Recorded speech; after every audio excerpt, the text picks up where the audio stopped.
And the Pistons finished right above them. The Knicks this offseason had one goal and one thing they should have done, and that was to get a point guard in the building, and they failed to do it. Despite that, they had a pretty good draft. They drafted the National College Basketball Player of the Year in Obi Toppin. They signed the Big East Player of the Year in Miles Powell, and they drafted the SEC Player of the Year in Emmanuel Quickley. With that being said, do you think that the Knicks offseason was a success or was it a failure? I liked what the Knicks did this offseason. I thought they did really well in the draft. I didn't think Obi Toppin was going to be available at 8, so to get a talent like that far back was a W for them, I would say.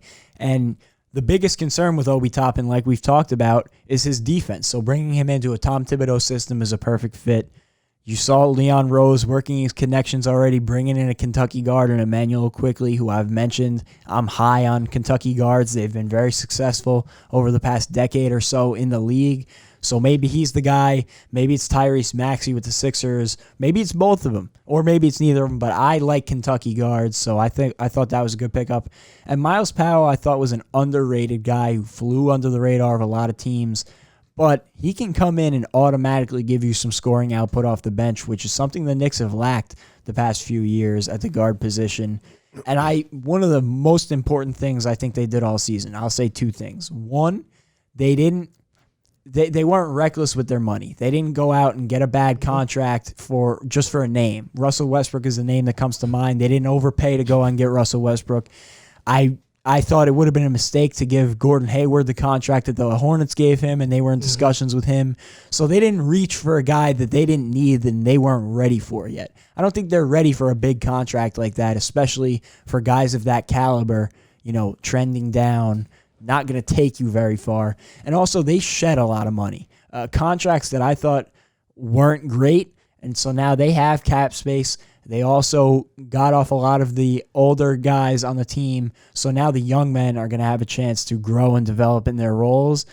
And I thought that Tom Thibodeau was a good signing at the coaching position, so I like the core that they're developing. I think that this is something that we haven't seen for the Knicks over the past decade, maybe since the Ewing and Starks days, because even the Carmelo team, that was a bought team. They went out, they bought Stoudemire. They went out, they bought Carmelo in trades. Now they're bringing in their young talent, and they're developing it. And I think that is, you look at the Warriors, the latest dynasty in the NBA, and that's how they did it. I think that is the more sustainable business plan.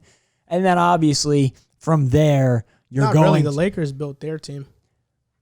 Yes. Dynasties, Warriors drafted theirs. Warriors are once in a generation. The Bulls drafted their dynasty. In terms of dynasty.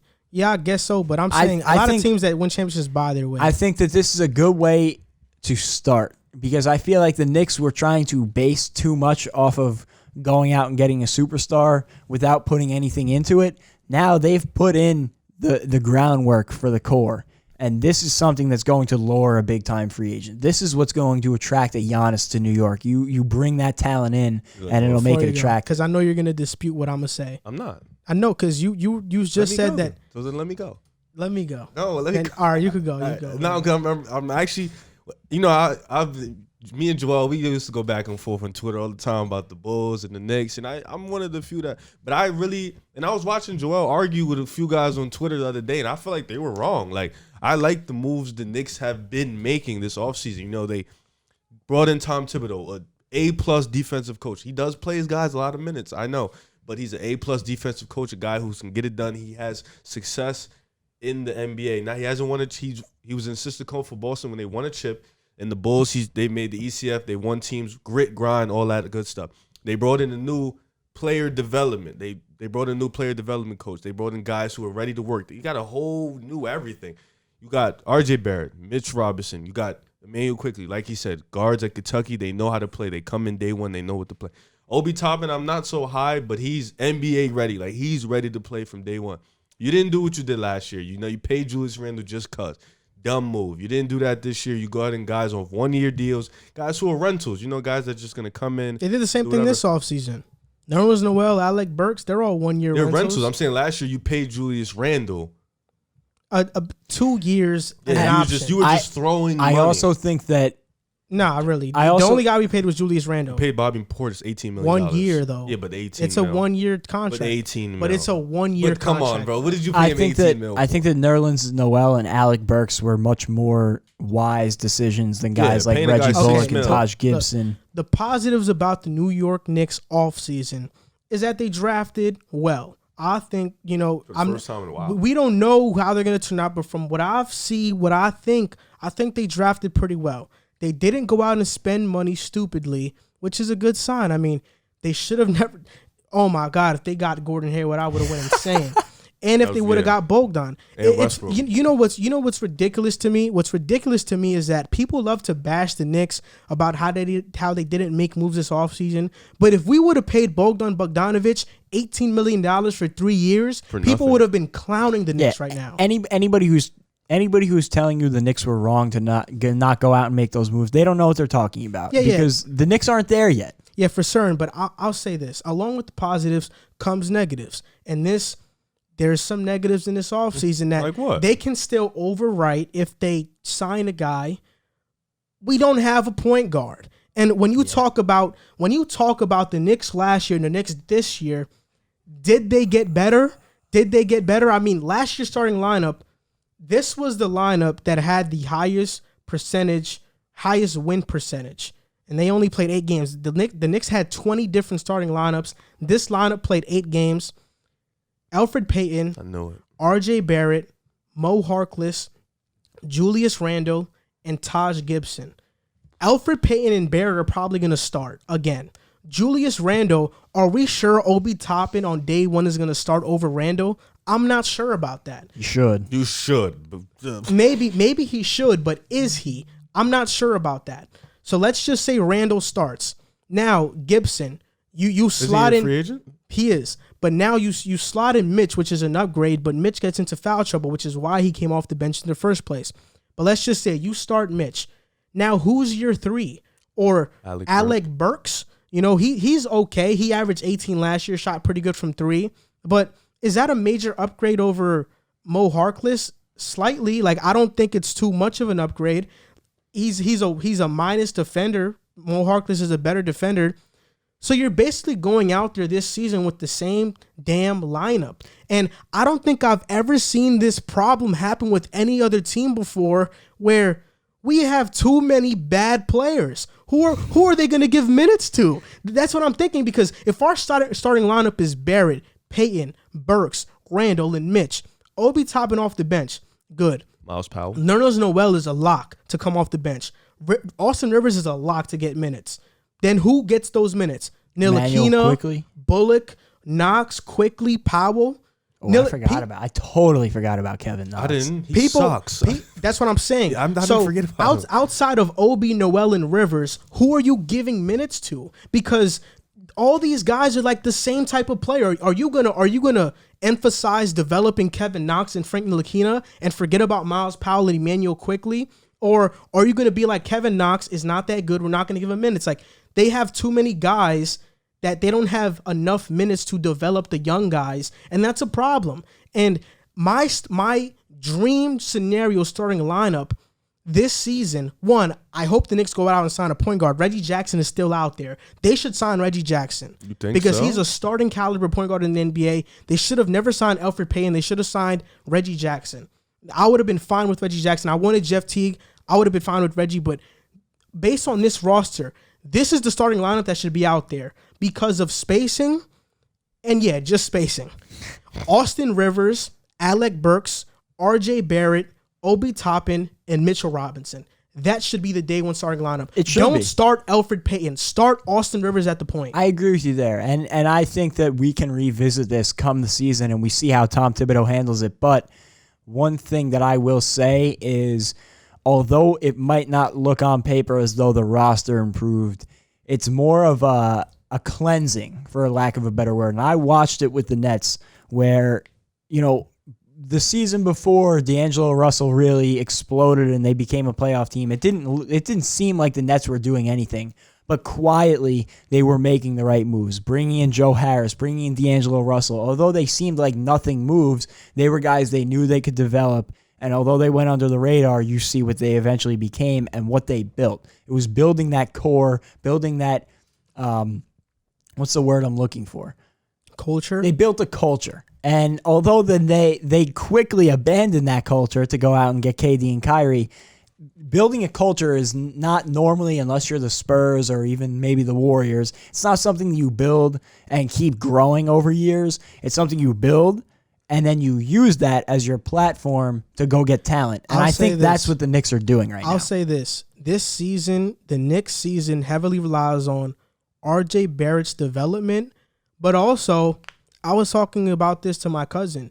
Mitchell Robinson to this point hasn't proven he can be a starter because of his foul trouble, because of his minutes restriction. That's a good point. I think Thibodeau's going to change all that. No, yeah, I think so too, but he's still a question mark too. As much as us Knicks fans want to believe he's a sure thing, he is still a question mark. He has a lot of potential, but he's never played 30 minutes a game. IQ. But to be fair, I think R.J. Barrett still has question marks too. No, I think so too, and that's what I'm saying is that it's just hard because Alec Burks is by far, I think, our best shot at starting. He has the best shot at starting over guys like, who? Guys like who? Kevin Knox.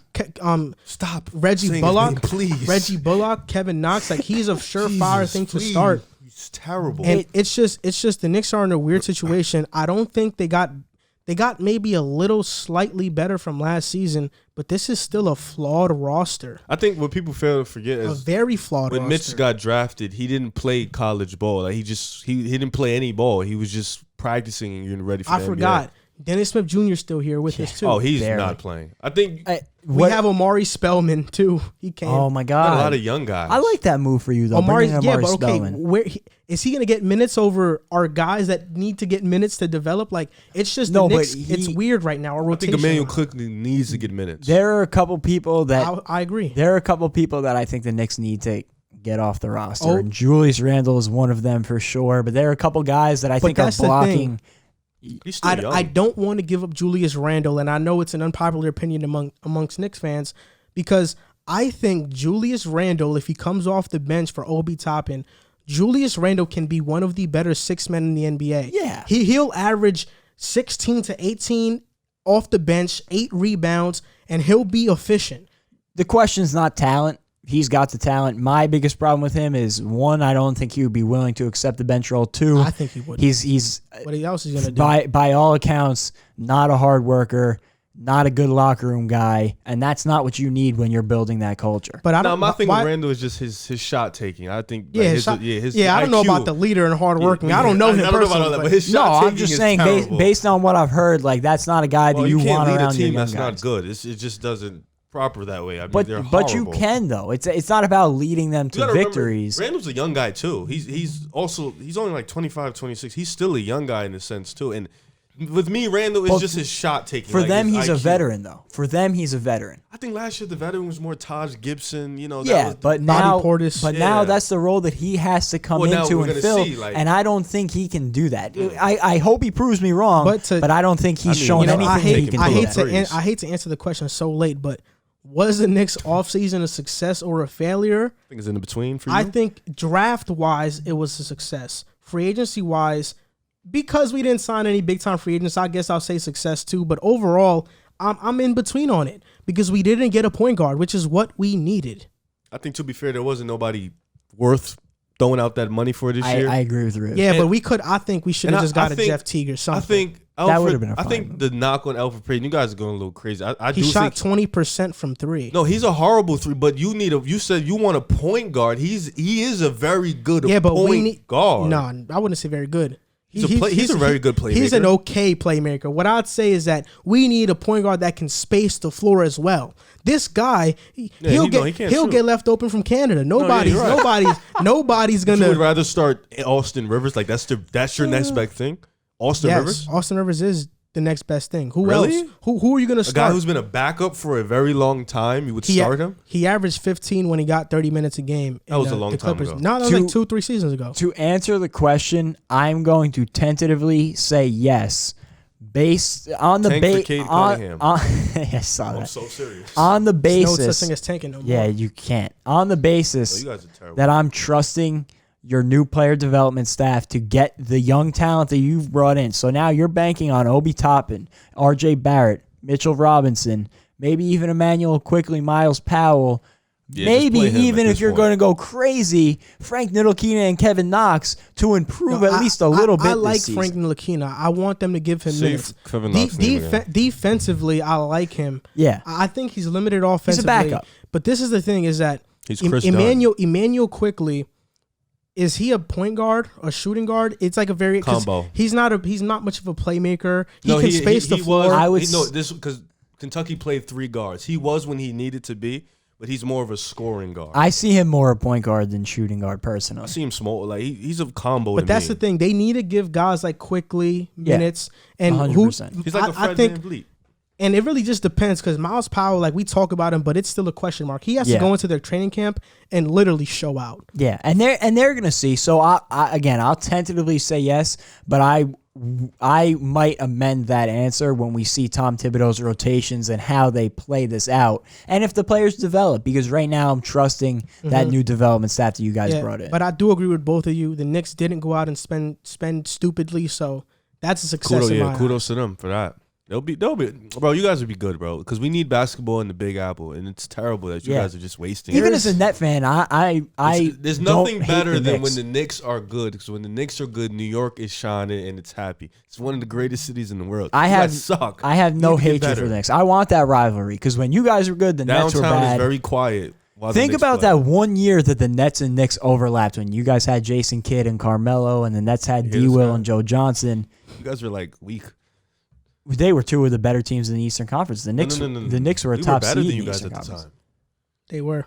Did you see it? Derrick Rose. Yeah. No. I'm talking about New York basketball. Okay. I mean, they were better than you guys. I'm talking about New York basketball, but they were right there and competitive, and those games were awesome. Hey, what's up, guys? You just finished watching a clip of the Pick a Side podcast. My name is Joel Moran. My name is Jack Barteck. My name is River Brown. And we are your hosts for this podcast. We want to thank you guys for watching the clip. Like, subscribe, and comment, and share if you would care to, because it helps us grow. We're trying to make this a full-time thing. Thank you guys for watching. Thank you guys for supporting, and see you next time.